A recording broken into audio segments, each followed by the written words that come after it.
Hi guys, so here's a question about circuits. We have two batteries and five resistors. Um, Now we're being asked to find the current here and the current over here. And then we're being asked to find the power supplied by the batteries themselves. We'll start with the first question. We can find I1 very easily. Again, this is I. It's not I1 because it splits into two different currents when we reach the junction. So I1 is going down this way, and then that's the other current going the other way. We're going to do a simple loop here. So even though the current here is different than the current over here in this circle, as long as your loop is complete, it doesn't matter. You can still solve the loop rule. There's no restriction.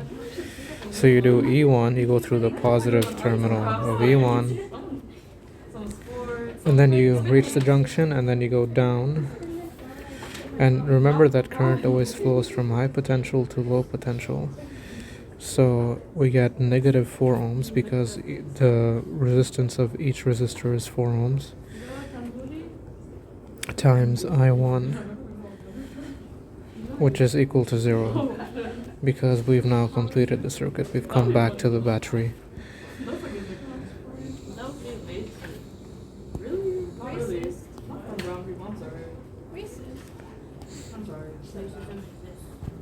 Now I'll plug in the numbers.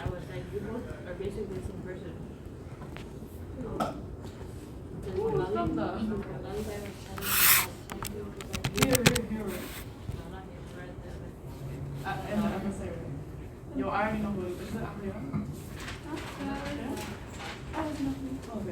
It was some other guy. Oh, different now, yeah. That's another story. that's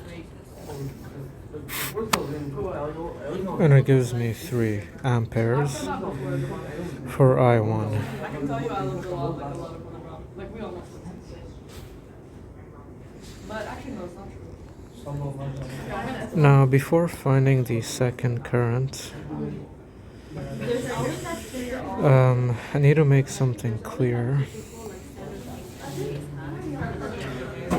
I want to first sort of condense this part of the circuit down into one resistor. So we use the parallel rule for resistors because these two resistors are in parallel.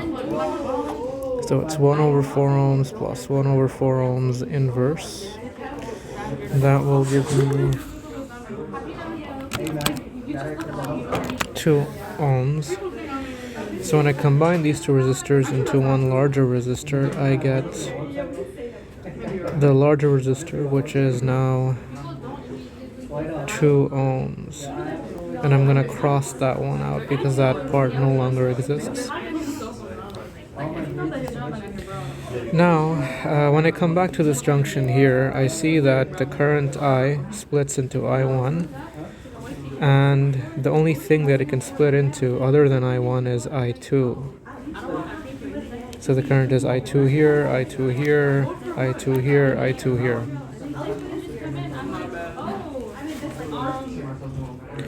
I2 is going from high potential to low potential this way, high potential to low potential this way, high potential to low potential this way.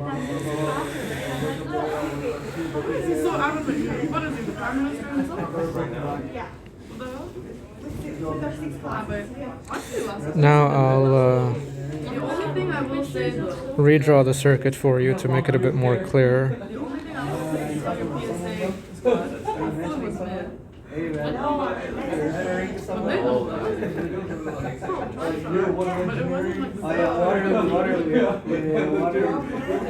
French fries that were spicy. Some of them, they put a what a butter lava is. Bro, it was not it. Did you misspell like one kebab or something? No. The french fries were good though. But it's just like the portion No, bro, I size too. connected with the guy from Amazon using like both of them, and like they remember me, but like I think they were already So that's the 4 ohm resistor. This is the 2 ohm resistor. Again, sorry, it's a bit small. And this is another 4 ohm resistor. So this is what the loop now looks like after I kind of combine those two branches. Again, the image here kind of got messy, so I'll just erase everything there and I'll just make you focus here. Now, to make the loop rule here simpler, in order to find I2, the second current, I can combine all three of these resistors into one larger resistor. They're in series. All three of these resistors are in series. And how do we know that? Because the same current is flowing through every one of these resistors. From this junction onward, we have I2 flowing in this piece, in this portion of the circuit, until we reach that other junction where both I1 and I2 combine to become one larger, stronger current, I. But right now, every evening is spent finding an internship, so I cannot go to networking events. Now, I'm just gonna solve the loop rule this way.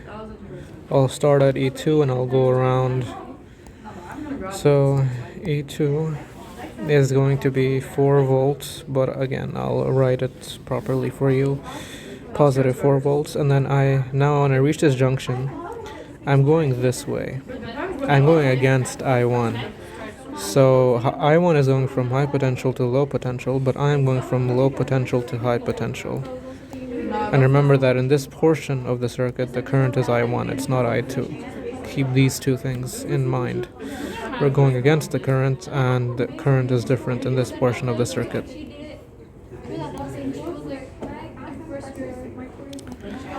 So it's going to be E2 plus, not minus, again, because we're going from low potential to high potential this time. Hence it's positive.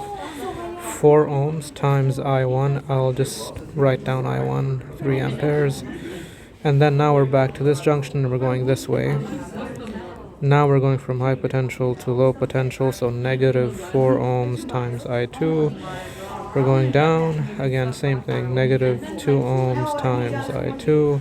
We're going further down, so again, negative 4 ohms times I2. And then now we've arrived at the battery E2, where we started at initially. So the sum of the changes in potential in a closed circuit is equal to 0. So now I'm going to just simplify this equation a bit. E2 is 4 volts.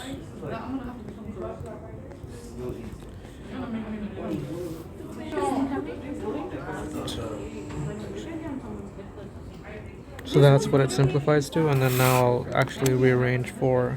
It's not a bad thing, but like, the guy in this.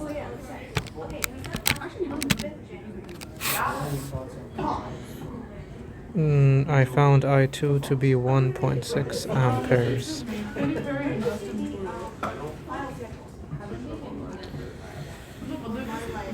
So again, the reason we kind of condensed the circuit down over here is because No, but still, like, I don't want to catch them. the current initially was I2, and if we had reached this junction, it would have split up into different currents, and then it would have come back to I2 over here. So the current would have been like I3 over here and I4 over there. So when we combined I3 and I4, or when we combine these two resistors, we actually get I2 flowing through this tiny piece of the loop. So there was an issue with having the same current on that 2 ohm resistor. When we combined these tiny resistors into the larger 2 ohm resistor, we made sure that I2 or 1.6 amperes was flowing through this portion of the loop. And what that would mean is that all three of these resistors are now in series because the same current is flowing through them, and because of that we were able to use the loop rule afterwards to get the correct answer for I2. So that's the reasoning behind why we tend to combine resistors into larger resistors. He's too good looking. I need to look at him. Actually, no. Now I'm gonna do some erasing.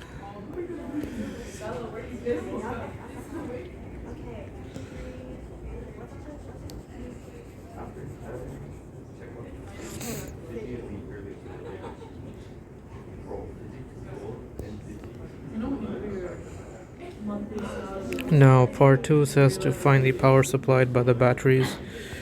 So the equation I'm going to use for the power supplied by the batteries is going to be I squared times R.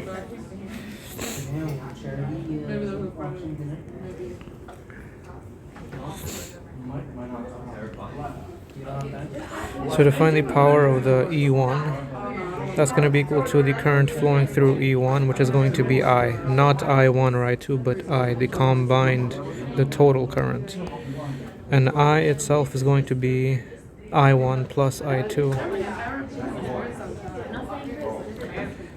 Because I1 flows in and I2 flow into this junction, and they combine to make I, the larger current, the original current.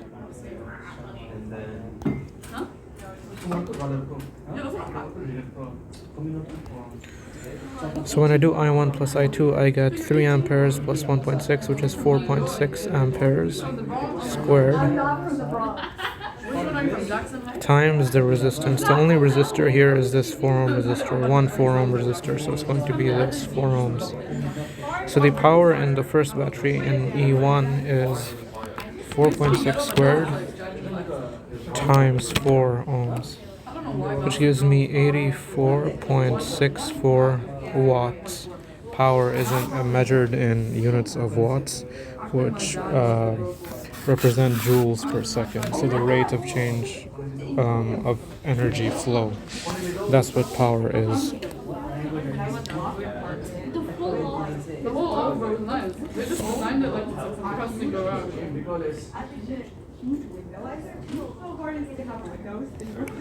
And you can walk down the stairs from your window. So guys, I've realized I've made a mistake in calculating the power. I used the wrong equation. This equation here, it is used for resistors only. Do I care about Gemini? No. Absolutely. I used the equation for power, the equation for finding the power of a resistor on a battery, and that was wrong. So I used the wrong formula here.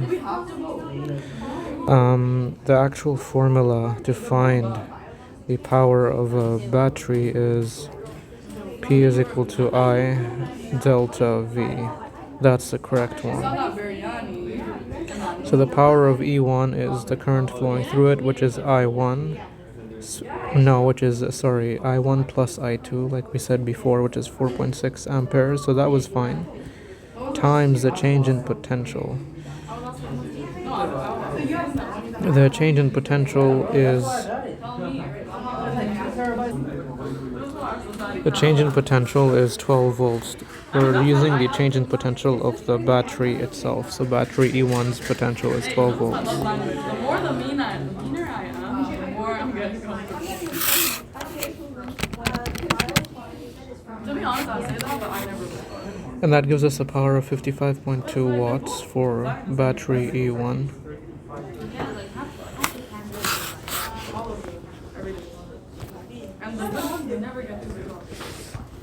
And now the power of battery E2 is going to be equal to the current flowing through that battery, which is only I2.